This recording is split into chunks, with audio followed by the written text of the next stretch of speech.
Class 10th का question है आपका 8.1 का क्वेश्चन नंबर 8 है। इसमें क्वेश्चन क्या बोल रहे हैं कि if 3 cot a is equal to 4 then check 1 minus tan square a upon 1 plus tan square a is equal to cos square a minus sin square a। मतलब यदि 3 cot a is equal to 4 है तो आपको जांच करना है कि 1 minus tan square A upon 1 plus tan square A equal to cos square A minus sign square A. तो इसको सॉल्व करते हैं।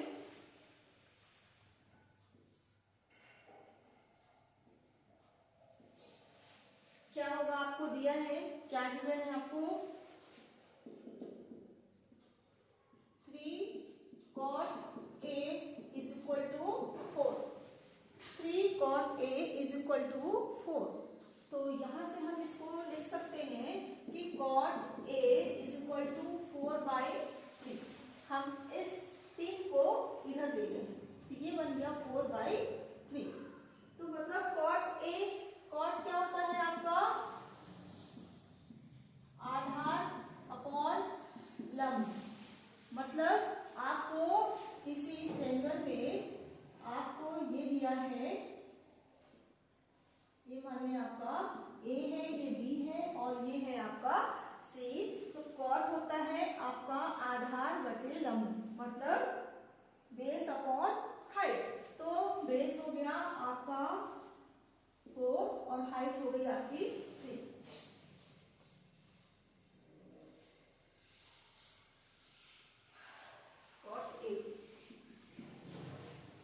अब यहां से हमें क्या करना है, आपको सेम एज यही निकालेंगे आपका वही पाइथागोरस थ्योरम से। तो ये आ जाएगा आपका, ये भी आपका ट्रिपलेट ही बन रहा है।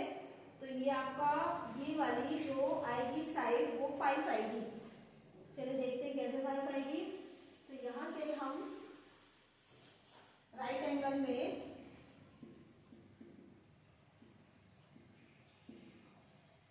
ABC बाई पाइथागोरस थ्योरम क्या होता है आपका, हाइपोटेनस का स्क्वायर। तो इस एंगल में हम लिखेंगे AC square is equal to AB square plus of BC square. तो AC square is equal to AB की वैल्यू क्या दी है 4, मतलब 4 का square plus of BC square मतलब 3 का स्क्वायर। तो ये हो गया आपका AC square is equal to 16 plus 9। तो AC square is equal to ये हो गया आपका 25 और AC is equal to under root of 25 AC is equal to 5। ये हमें मिल गया आपका AC ये 5। तो अब हमको क्या चाहिए है, AC हमने निकाल लिया है, 5 आ गया। अब हम एक एक करके दोनों साइड का लेकर हम इसको सॉल्व करेंगे। तो सबसे पहले हम क्या लेंगे, इसका LHS। LHS क्या है आपका 1 minus tan square A upon 1 minus 1 plus tan square ए।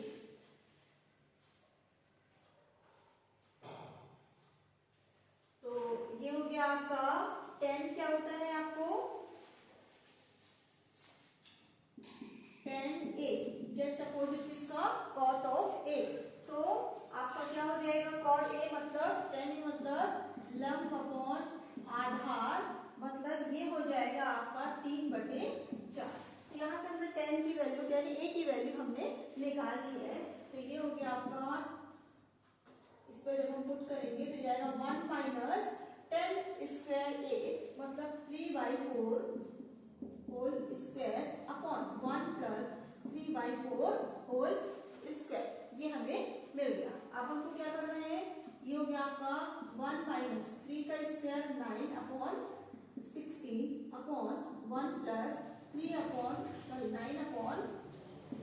16। ये हमें मिल गया। हमने क्या कर दिया है, स्क्वायर करके इसको लिख दिया है। अब क्या करेंगे अपन, इसका एलसीएम लेंगे अलग अलग।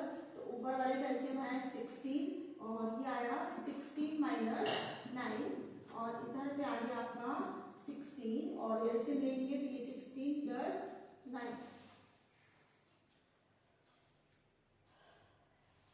अब क्या करेंगे अपन इसको सॉल्व करेंगे तो ये 16 कैंसिल हो गया। 16 में से 9 गया आपका क्या आ जाएगा 7 और 16 प्लस 9 दिया है आपका 25।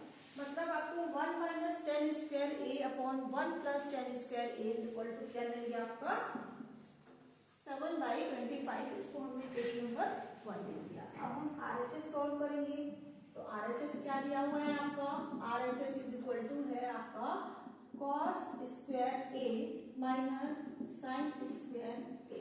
तो मतलब हमको cos ए की भी वैल्यू चाहिए है और साइन ए की भी वैल्यू चाहिए है। तो पहले हम cos ए की वैल्यू निकाल लें तो cos ए मतलब इसके cos होता है आपका आधार बटे कर्ण। तो इसमें आपका आधार हो जाएगा आधार बटे कर्ण मतलब ए बी अपॉन ए सी मतलब ए बी अपॉन ए सी मतलब 4/5। ये हमें मिल गया cos ए। अब हमें चाहिए है sin ए। साइन होता है लंब अपॉन कर्ण मतलब हाइट अपॉन हाइपोटेनस। ये हो गया आपका लंब अपॉन कर्ण मतलब 3 मतलब BC अपॉन AC मतलब 3/5। हमने साइन ए की भी वैल्यू निकाल ली है और cos ए की भी वैल्यू निकाल ली है। ये दोनों ही वैल्यू को हमको इसमें पुट करना है। तो क्या आएगा इसमें ये आ गया आपका cos square A minus sign square ए। क्या आ जाएगी इसकी वैल्यू cos की वैल्यू है आपकी 4/5 तो मतलब 4/5 का स्क्वायर माइनस साइन ए स्क्वायर मतलब 3/5 का होल स्क्वायर। ये हो गया आपका। अब इसको हम सॉल्व करेंगे तो 4 का स्क्वायर हो जाएगा आपका 16 और 5 का स्क्वायर हो जाएगा आपका 25 माइनस 3 का स्क्वायर 9 माइनस 25। ये हमें इतना मिल गया। अब हमको क्या करना है इसका जब हम एलसीएम लेंगे तो यह आया 25 और यह है 16 माइनस 9 मतलब 7/25। ये आया आपका इक्वेशन नंबर। आप देख रहे हैं कि इक्वेशन नंबर 1 की भी वैल्यू उतनी है इक्वेशन नंबर 2 की भी वैल्यू सेम है। तो यहाँ से हम कह सकते हैं कि 1 minus 10 square A upon 1 plus 10 square A is equal to cos square A minus sign square. ये हमने इसको वेरीफाई कर दिया है।